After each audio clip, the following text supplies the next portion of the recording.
Yeah, my name's Jim Dickerson. I'm going to show you how to fillet catfish so you don't have to skin them, and tell you a little bit about the meat and different things about it.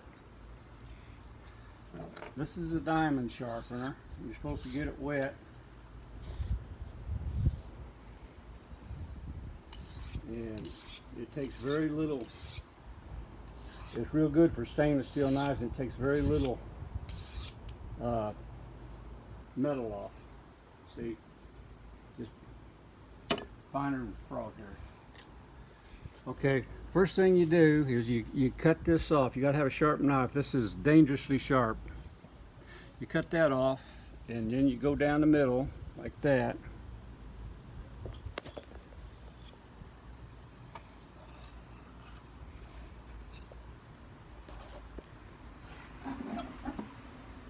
And you cut up around the fin. You got to cut up underneath there. There's a bone right there, and you got to figure out how far it goes. Some of them are big, some of them are small, but if you cut up underneath it like that and then go down, you get more meat. And right here, this meat here stops right there. So it stops there, and then the nuggets right underneath that. So what you do is you go down there, and you go down the top of the backbone. I'll show you what I mean in a minute. Just down the top. And the reason why you have the head towards you and do the left side first, so after you do that, you flip it over. First you might want to cut up underneath here like that.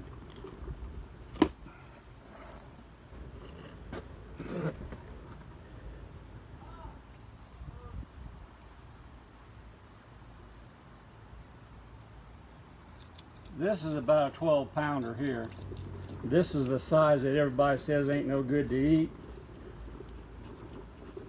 And this is the size that I flay out and give to people, and they say that it's the best fish they've ever ate. Especially catfish. Okay, so this side you take completely off.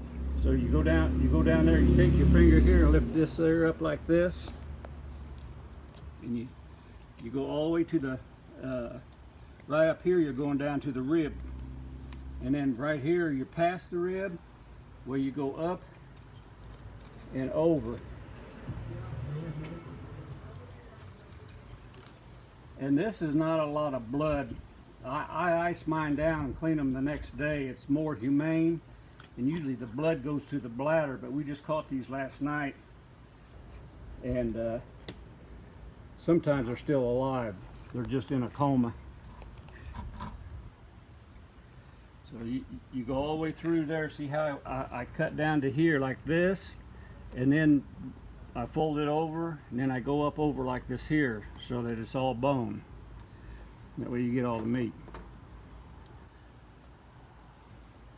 And I usually have a little knife, little 6-inch knife. That's what I do my boning with, and then I have the longer knives for taking the skins off. But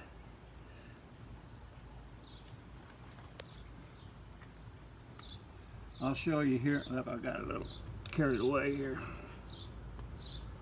See, up there's where I was talking about. It goes clear to the outside,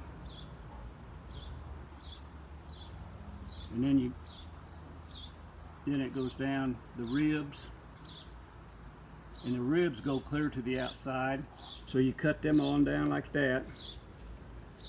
I try not cutting into that.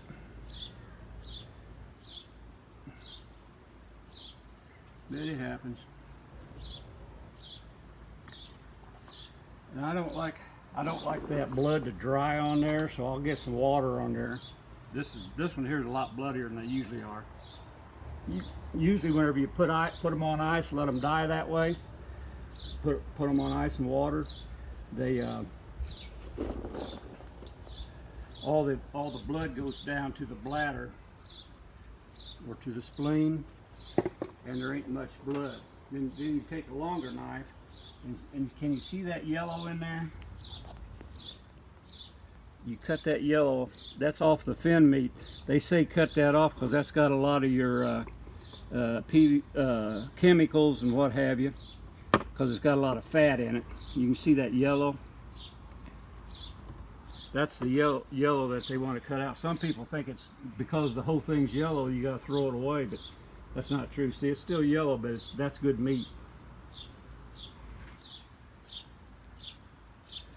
And the things that I'm telling you, I've fished for about 65 years. I'm going on 70, and these are just my ideas and things that I've learned over the years. Don't mean that it's the gospel or anything. Just it's just what I hear from game wardens and things that they say you should cut off.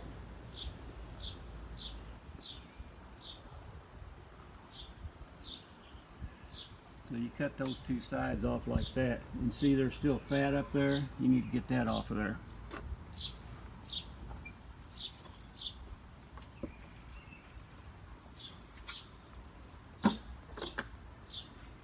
So then, now you're ready to take the skin off. And I like a nice long, this here was a bread knife, but I took all the little wafers off of it and made a straight edge out of it. But you can get knives. There's two ways you can do this. You can if it's too wide for your blade, you can go down the lateral line right there and just can you see that all right? You just cut it down the lateral line like that.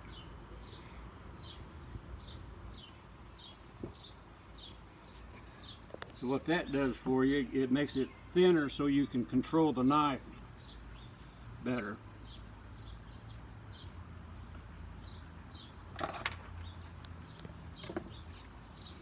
I just get it started with that knife, and this bread knife is what I use to, let's see, where's my big flaying board? Grab that big flaying board over there, that big square one. No, over there in the cooler. Back there in the potato.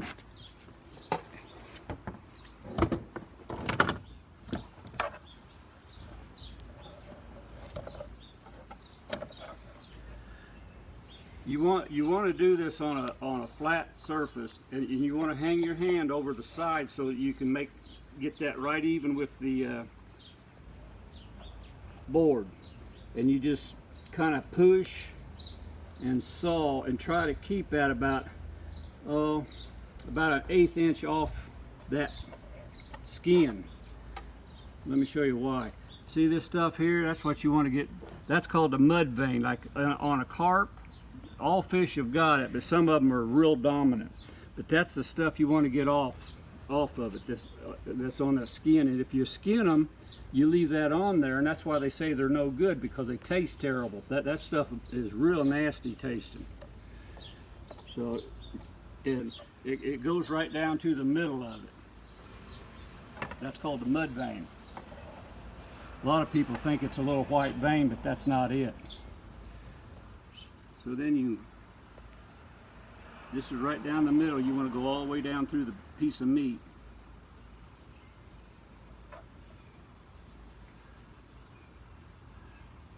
As long as you get that red off of there, you're in good shape.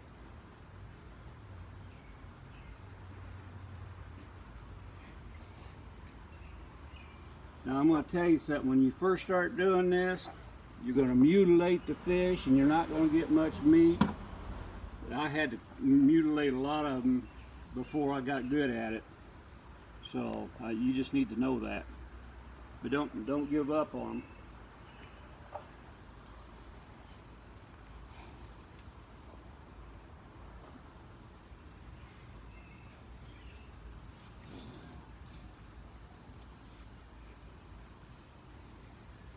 My fishing buddy, he's filming right now. I got another fishing buddy, Bruce Jackson, Anyway, we was cleaning fish and he came up with a cut. This right here, it don't even taste like catfish. It'll taste more like a tenderloin or something along that line. But we call this here cut the Bruce Jackson sliver. We cut it like this at an angle, and I'll show you the reason why we do this here. This why this cut's a lot better than most cuts. Because see how thick it is in the middle? On the ends of it, it comes to a point. Well, whenever you fry it, these here are crispy, and this you got some good tasting meat in between there. So we call that the Bruce Jackson sliver. And you can make them as thick as you want. You can make them real thick or thin, but you still, every time you're going to get that Bruce Jackson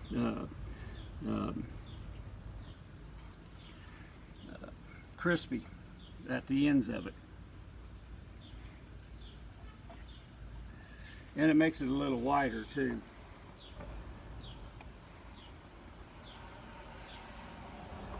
So you got two sides of this, and you got two sides of that, and then you got two sides of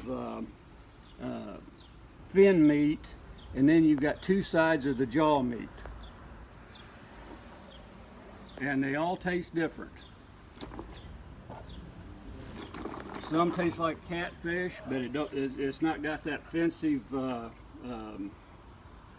muddy taste to it. And these are like river cats. A lot of people ask me where I catch them, and I don't mind telling them I catch them in the water.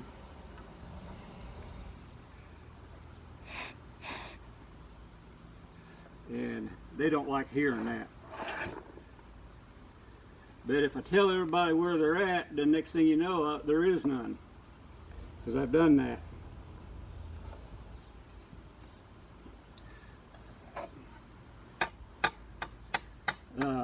I'm not a catch and a release man.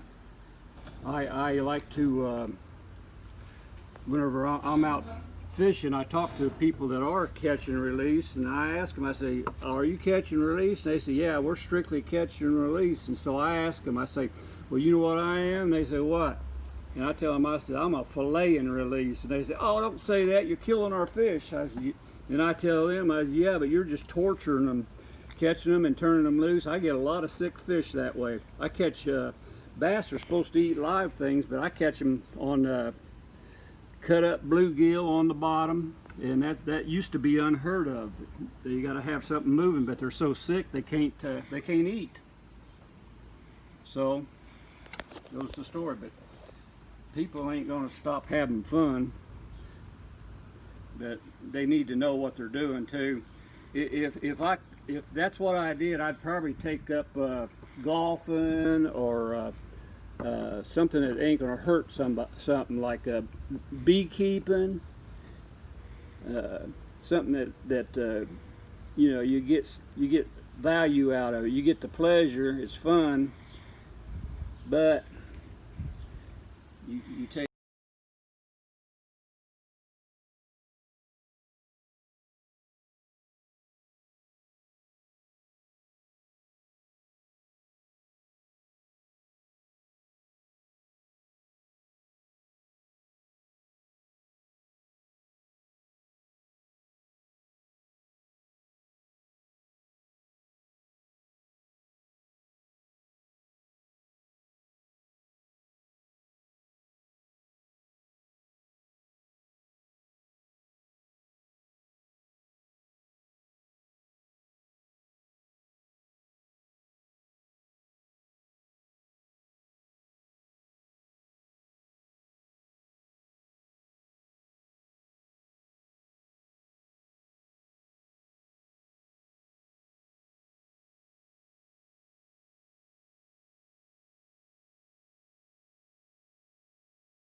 Hey, this is the jaw meat, and it's really easy to get out. You just cut it on both sides of that bone on the head there, and then you stick the knife up under there.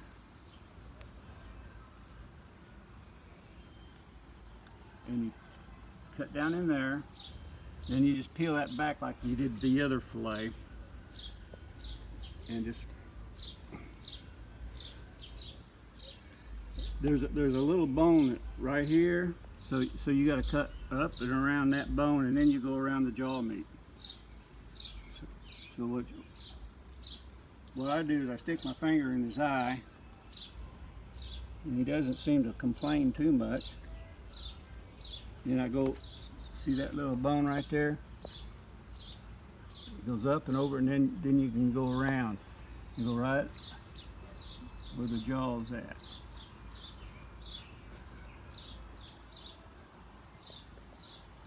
Oops, I went too deep.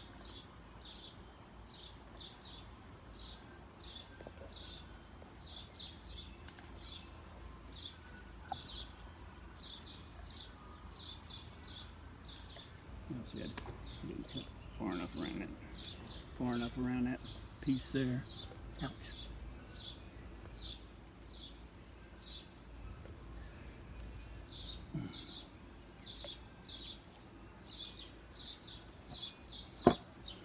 Then I grab a bigger knife, and holding it there, you got to cut those tendons that holds all that meat on there. You just come up this way like this.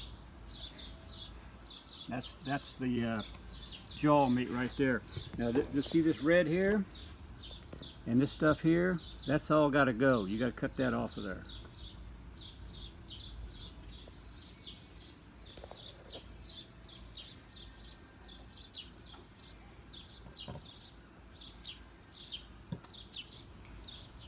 Because that'll make it taste terrible.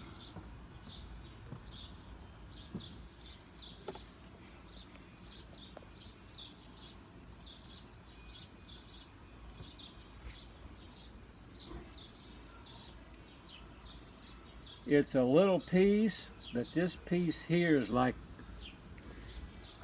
on beef it would be a filet mignon. Well, I think that's the way you say it. I'm not very good at it. However, this piece here, it's good. It's the best. You see that red? That's not good. Should look all like this. So if you, that might be just from the hook, because one of them, the hook got up in this meat. I can tell by the where it was at. It was in the socket of the eyeball of the fish. If you want extra meat, you can put things like this on there too. No, I'm just kidding. There you are. Makes an ugly fish out of him. That's it. Well, he's gonna do the other side. I'm gonna end the video off here. I hope you guys have a wonderful. Do the other side? Or not? No, you could do the other side, but I'm not gonna film it. Okay. Anyways, I hope you guys have a wonderful evening, morning, or night. Peace.